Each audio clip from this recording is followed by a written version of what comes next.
these wonderful ports.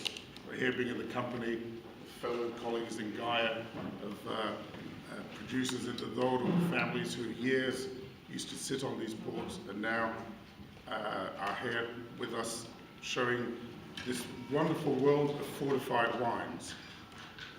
It's not many styles of wine in the world that can do a tasting like this. And it's also extraordinary that Portugal as a country has got three of the most outstanding of these fortified wines here, with Port, with Madeira, and with Setúbal. Portugal as a country certainly has got a very important role in this fantastic category of fortified wines.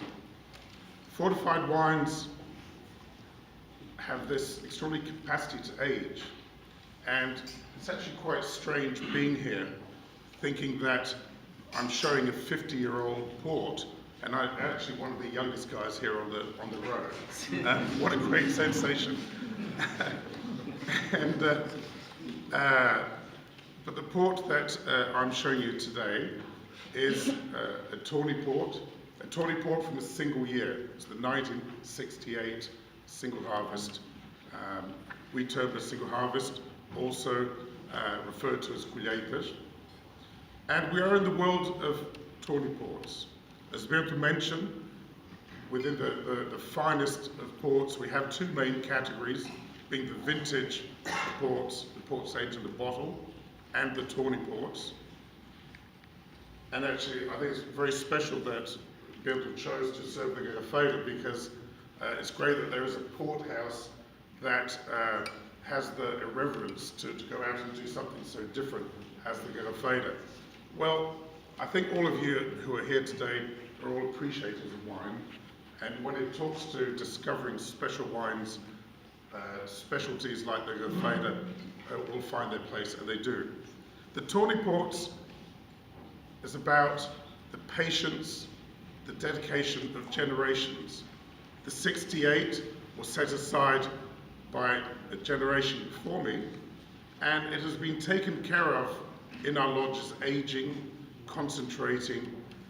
And it's important to note here that to make a fine old port, you cannot just put it in a barrel and forget about it, and a couple of generations later you say, oh, I found this. It doesn't work that way. We have to take care of them. We have to rack them. We have to make sure that they're not abandoned. We don't do much with them. Those are the beauties of fortified wine. If they are carefully taken care of, you don't have to go and do much with it, but you do have to take care of them. But as they age, as Ben said, they evaporate, and we concentrate the richness. What is a young port, which is fruity when it's young and tannic, as it ages, gets this wonderful tawny characters, the nutty richness. But they get sweeter. But because they get sweeter, it's so important that the acidity increases, but from concentration. And that's where we've got to be careful in the type of wood that we put it in, even the cellars that we put it in. Because one of the most important things with the fortified wine, any sweet wine, is that you want it to taste sweet, but it's got to finish dry. It cannot be dry. And in the 68 single harvest, which has been taken care of for many years for us in the tasting room, it's had the dedication of